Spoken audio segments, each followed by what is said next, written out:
আসসালামু আলাইকুম। Invest wise বিডিতে সবাইকে স্বাগতম। আপনি কি কখনো ভেবেছেন বড় বড় কোম্পানি কেন শেয়ার মার্কেটে আসে? তারা কি শুধু টাকা তোলার জন্য আসে? আসলে এর পেছনে আছে আরও অনেক বড় বড় সুবিধা। আজকে সেটা সহজ ভাষায় জানব। প্রথমে বুঝে নেই এনলিস্ট হওয়া মানে কি। যখন কোনো কোম্পানি শেয়ার বাজারে আসে এবং সাধারণ মানুষের কাছে নিজেদের শেয়ার বিক্রি করে, তখন সেই কোম্পানিকে লিস্টেড কোম্পানি বলা হয়। একটা ব্যবসা বড় করতে অনেক টাকার দরকার হয়। সবসময় ব্যাংক থেকে লোন নেওয়া সুবিধাজনক না। তাই কোম্পানি শেয়ার বিক্রি করে মানুষের কাছ থেকে বড় অঙ্কের টাকা সংগ্রহ করে।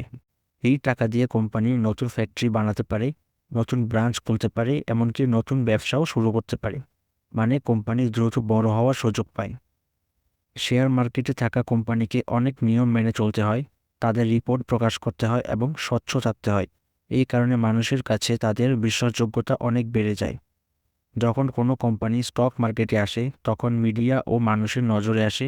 ফলে কোম্পানির পরিচিতি এবং ব্র্যান্ড ভ্যালু আরও বেড়ে যায়। কোম্পানির প্রতিষ্ঠাতারাও এখানে লাভবান হন, কারণ তারা নিজেদের কিছু শেয়ার বিক্রি করতে পারে এবং ভালো পরিমাণ লাভ তুলতে পারেন। এনলিস্ট হওয়ার পর কোম্পানির শেয়ার সহজে কেনাবেচা করা যায়, ফলে আরও বেশি মানুষ সেই কোম্পানিতে ইনভেস্ট করতে আগ্রহী হয়। তাই কোম্পানি শুধু টাকা তোলার জন্য শেয়ার মার্কেটে আসে না, বরং গ্রোথ, এক্সপানশন, ট্রাস্ট আর ব্র্যান্ডিং বাড়ানোর জন্যও আসে। এমন আরও সহজ শেয়ার মার্কেট রিলেটেড কন্টেন্ট পেতে পেজটিকে ফলো করুন। ধন্যবাদ।